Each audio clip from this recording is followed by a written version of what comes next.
आज उल्लासनगर शहर में टीओके पार्टी द्वारा एक पत्रकार परिषद का आयोजन किया गया था। कालानी महल में, जहां पर ओमी कालानी द्वारा एक महत्वपूर्ण जानकारी शहरवासियों को दी गई। वह जानकारी इस प्रकार से है कि पूर्व आमदार ज्योति कालानी के कार्यकाल में उन्होंने अपने ओर से शहर की ट्रैफिक की समस्या को लेकर प्रेम ऑटो कल्याण से लेकर शांतिनगर वालदुड़ी नदी तक एक फ्लाईओवर ब्रिज की उन्होंने मांग रखी थी, जो मांग कुछ दिन पहले मान ली गई है, जिसमें प्रमुख योगदान महाराष्ट्र के मुख्यमंत्री और शहर के खासदार डॉक्टर श्रीकांत शिंदे का बताया गया। ओमी कालानी ने कहा कि डॉक्टर श्रीकांत शिंदे जी ने दोस्ती का गठबंधन निभाते हुए शहर को एक सौगात दी है।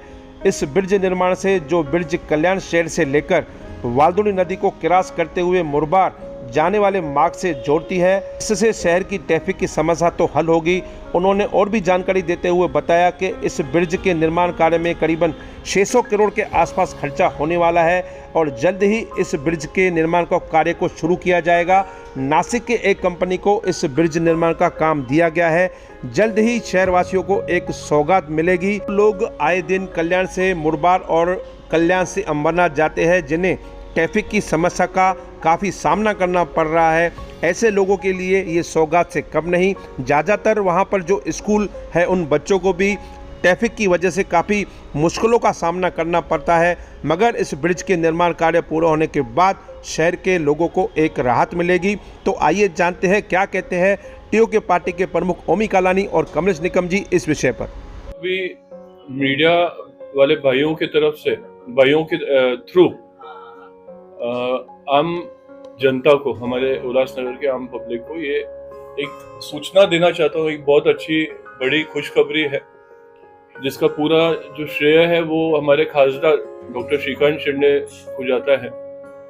जिस वक्त ये मेरे माता जी जिस वक्त आमदार थी, उनका एक सपना था, और उसके बाद जब मेरी वाइफ महापौर थी, हमने काफ़ी पेपर वर्क किया था, जिसमें हमने डिमांड किया था कि प्रेम ऑटो कल्याण से लेकर वालदुड़ी तक का एक ब्रिज पास किया जाए। आज ये खुशी की बात है, 400 करोड़ का टेंडर फ्लोट हो चुका है। टेंडर ऑलरेडी दे चुके हैं, नासिक की कोई कंपनी है। और हमारे शहरवासियों को ये बताऊंगा कि ये बहुत खुशी की बात है, आने वाले कुछ ही दिनों में उस ब्रिज का काम स्टार्ट किया जाएगा। जी, हमने मैनिफेस्टो में लिया था, ये हमारे मैनिफेस्टो का एक पॉइंट है, क्योंकि ये फॉलोअप हम लगातार ले रहे थे, जिसका एक बहुत बड़ा जो योगदान है वो हमारे शहर के जो रिटायर्ड इंजीनियर हैं भरत भटीजा जी, जिन्होंने बहुत फॉलोअप करके ये पॉसिबल करवाया है। ब्रिज का निर्माण कार्य शुरू होने वाला है, जो आपने हमें बताया। ये कितने दिनों का प्रयास है और कब ये आरंभ होगा, इसका उद्घाटन कब होगा, शहरवासियों को कभी इसकी सहूलतें मिल पाएंगी? देखिए, ब्रिज का जो विषय है वो ओमी कालानी जी और मनोज लासी जी ने बताया है कि क्या है, पर जो कल जो उद्घाटन किया गया है कुमार इलानी जी की तरफ से, और वो कह रहे कि 6 करोड़ रुपए की निधि से वहां पर रिपेयरिंग किया जाएगा। अब आचार संहिता 12 से लेकर 15 के बीच में कभी भी 2-4 दिन के ही अभी शहर के आमदार कुमार इलानी रह चुके हैं, और वो अपने गाड़ियों में नारियल लेकर घूम रहे हैं। आज हनुमान नगर, गांधी नगर, शास्त्री नगर, सुभाष नगर, ऐसी जगहों पर उद्घाटन कर रहे हैं 10-10, 5-5 लाख रुपए की नालियों के, और ना कोई कॉन्ट्रैक्टर है, ना कोई सिटी इंजीनियर है, ना कारपोरेशन का कोई कमिश्नर साथ में है, कोई भी नहीं है। वो लोगों को गुमराह करने के लिए कि मैं काम कर रहा हूं, मैं विकास कर रहा हूं।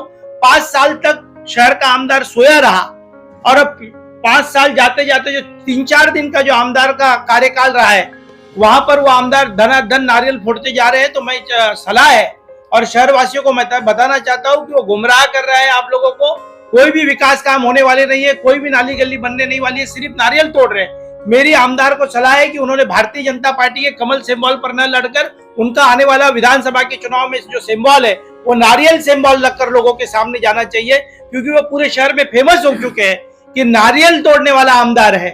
और मैं आप पत्रकारों के माध्यम से यही कहूंगा कि मनपा आयुक्त से भी मैंने अभी जाकर बात की है कि जो भी उद्घाटन हो रहे हैं उसके कहां पर भी वर्क ऑर्डर नहीं है, कोई भी बिगर वर्क ऑर्डर के वहां पर उद्घाटन किए जा रहे हैं। और अभी ही 4:30 बजे सिटी इंजीनियर और कमिश्नर के पास जाकर आमदार का प्रेशर था कि 1 करोड़ रुपए के जो काम है वो 1 करोड़ रुपए के काम की वर्क ऑर्डर, जहां पर टेंडर कोई सिस्टम हुआ ही नहीं और वर्क ऑर्डर देने का प्रेशराइज कर रहे थे। मैंने अभी आयुक्त साहब महोदय से कहा है कि विकास शहर का होना चाहिए, पर पारदर्शिता होनी चाहिए टेंडरों के अंदर। वो टेंडर रोका गया है। कहां पर भी सिटी इंजीनियर को भी, मैं ओमी कलानी के माध्यम से मैं सिटी इंजीनियर को कहूंगा कि एक भी गलत वर्क ऑर्डर तरीके से दी गई तो सिटी इंजीनियर की निलंबन की कार्रवाई की हम मांग करेंगे। और जो आमदार जो है वो आए दिन जो नारियल फोड़ते जा रहा है, शहर वासियों ने उनसे पूछना चाहिए कि आप 4.5-5 साल तक आप लोगों ने क्या किया, और जाते जाते 5 दिन ये शहर का आमदार शहर वासियों को गुमराह कर रहा है। कोई भी नाली, कोई भी गली नहीं बनने वाली है। और शार्ट ब्रिज का भी मैं दावे के साथ कहता हूं कि 13 तारीख तक मुझे नहीं लग रहा है कि कोई भी काम चालू होगा। ये भी ब्रिज का जो 6 करोड़ रुपए है, इसमें भी भारी भ्रष्टाचार हुआ है।